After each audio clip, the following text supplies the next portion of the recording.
नमस्कार मित्रों, मैं डी सर। स्वागत है आप सब लोगों का मेरे अपने चैनल डी सर एकेडमी में। कैसे हैं मित्रों आप सब लोग? देखिए, आजकल मैं केबीसी के वीडियो रेगुलर डाल रहा हूं आप लोगों के लिए। तो आज का वीडियो भी इसी से रिलेटेड है। और महाभारत में युधिष्ठिर का नाम आप सब लोगों ने सुना होगा। कहा जाता है कि सिर्फ युधिष्ठिर ही एक ऐसे प्राणी थे जिन्हें सशरीर स्वर्ग में प्रवेश करने की अनुमति मिली थी। तो इन्हीं के विषय में आज जो है डिस्कस करते हैं, क्योंकि इन सब से बहुत से ऐसे क्वेश्चन बनते हैं जो केबीसी में या अदर एग्जाम में पूछे जाते हैं महाभारत से। तो चलिए शुरू करते हैं। आपको बता दें कि जो पांडव थे, पांडवों की एक एक जानकारी आपको जो है हम देंगे इसके माध्यम से। तो आप पढ़ते रहें, रिवाइज करते रहें इसको। कहा जाता है कि महाभारत के 18 पर्वों में से एक है महाप्रस्थानिक पर्व, जिसमें पांडवों की महान स्वर्ग यात्रा अर्थात मोक्ष की यात्रा का वर्णन है। इसके अनुसार संपूर्ण भारतवर्ष की यात्रा करने के बाद पांडव मोक्ष के उद्देश्य से हिमालय की गोद में चले गए। वहाँ मेरु नामक पर्वत के पास उन्हें स्वर्ग का रास्ता मिला, लेकिन इस रास्ते में यात्रा के दौरान सबसे पहले द्रौपदी की मृत्यु हुई। इसके बाद एक एक कर पांडव मृत्यु को प्राप्त होते गए। सिर्फ युधिष्ठिर ही एक ऐसे प्राणी थे जिन्हें सशरीर स्वर्ग में प्रवेश करने की अनुमति मिली। आखिर क्या कारण था? सबसे पहले द्रौपदी की मृत्यु का और धर्मराज के सशरीर स्वर्ग में पहुंचने का। तो आइए जानते हैं सब इसके पीछे क्या कहानी थी, क्योंकि ये सब बहुत ही इम्पोर्टेंट टॉपिक है और इन्हीं सब से क्वेश्चन बनते हैं। तो ये पढ़ना बहुत ही ज़रूरी है आप सबके लिए।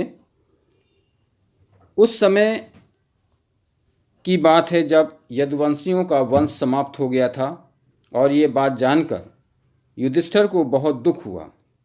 महर्षि वेदव्यास की आज्ञा से पांडवों ने द्रौपदी समेत राजपाट त्याग परलोक जाने का निश्चय किया। युधिष्ठिर ने युयुत्सु को संपूर्ण राज्य का दायित्व सौंपकर परीक्षित का राज्याभिषेक किया और यात्रा के लिए निकल पड़े। रास्ते में पांडवों के साथ एक कुत्ता भी चलने लगा। अनेक तीर्थों, नदियों, पर्वतों को पार कर पांडव लाल सागर तक आ गए, परंतु वहाँ पर अर्जुन लोभवश अपने गांडीव और अक्षय तर्कस का त्याग नहीं कर पाए। अग्निदेव के आग्रह करने पर अर्जुन ने अपने शस्त्र का त्याग किया। उसके बाद सभी ने उत्तर दिशा की ओर से यात्रा प्रारंभ की और मेरु पर्वत के दर्शन किए। दर्शन के पश्चात पर्वत के ही पास उन्हें स्वर्ग का रास्ता मिला। रास्ते में सबसे पहले द्रौपदी मृत्यु को प्राप्त हुई। द्रौपदी की मृत्यु पर भीम ये युधिष्ठिर ने पूछा कि द्रौपदी ने तो अपने जीवन में कभी कोई पाप नहीं किया, फिर क्यों द्रौपदी की मृत्यु हुई? तो युधिष्ठिर ने बताया कि द्रौपदी उन सब में से सबसे ज़्यादा स्नेह अर्जुन से करती थीं, और ब्रात द्रौपदी को देखे ही युधिष्ठिर आगे चल पड़े। उसके पश्चात सहदेव की मृत्यु पर युधिष्ठिर ने बताया कि सहदेव को अपने विद्वान होने का अभिमान था।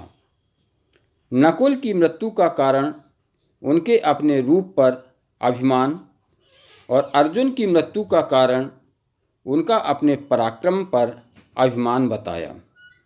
युधिष्ठिर ने बताया कि अर्जुन कहा करते थे कि वो किसी भी युद्ध को एक दिन में समाप्त कर सकते हैं, परंतु ऐसा नहीं हुआ। भीम की मृत्यु का कारण युधिष्ठिर ने भीम के द्वारा भोजन का अति सेवन और अपने ही द्वारा अपनी ही प्रशंसा करना बताया। मित्रों, ये सब बहुत ही इम्पोर्टेंट टॉपिक हैं, इसलिए इनको ज़रूर पढ़ें आप। कुछ देर मार्ग में आगे बढ़ने पर देवराज इंद्र युधिष्ठिर को लेने अपने रथ में आए। युधिष्ठिर ने मार्ग में पड़े अपने भाइयों और द्रौपदी को भी साथ ले जाने की बात कही तो इंद्र ने बताया कि वे सभी मृत्यु के मार्ग स्वर्ग पहुंच चुके हैं, परंतु आपको सशरीर स्वर्ग जाने का अवसर प्रदान हुआ है। स्वर्ग पहुंचने पर युधिष्ठिर को दुर्योधन दिखाई दिया था, परंतु अपने भाई नहीं। तो उन्होंने इंद्र से अपने भाइयों के पास जाने की बात कही। इंद्र ने एक देवदूत को बुलाकर उन्हें युधिष्ठिर को बाकी पांडवों के पास ले जाने को कहा। युधिष्ठिर देवदूत के साथ चल पड़े। जिस मार्ग पर युधिष्ठिर को ले जाया गया वो बहुत ही दुर्गंध भरा रास्ता था। जगह जगह पर शव बिखरे पड़े थे। मार्ग में आगे जाने से पहले युधिष्ठिर ने देवदूत से पूछा, अभी कितना और चलना होगा? तो देवदूत ने कहा, देवराज की इंद्र की आज्ञा है, जब आप थक जाएं तो आपको वापस ले आया जाए। अगर आप आगे नहीं जाना चाहते हैं तो हम वापस चल सकते हैं। यह सुनकर युधिष्ठिर ने वापस जाने का निश्चय किया, परंतु वापस जाते समय युधिष्ठिर को कुछ लोगों को दुखी और रोने की आवाज़ सुनाई दी। पूछने पर उन्होंने अपना नाम, कर्ण, भीम, अर्जुन, नकुल, सहदेव और द्रौपदी बताया। युधिष्ठिर ने देवदूत को कहा कि वो स्वर्ग लौट जाएं।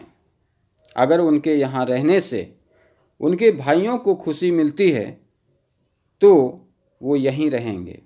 युधिष्ठिर के इतना कहते ही सभी देवता वहाँ पर उपस्थित हुए और युधिष्ठिर को अपने साथ चलने को कहा।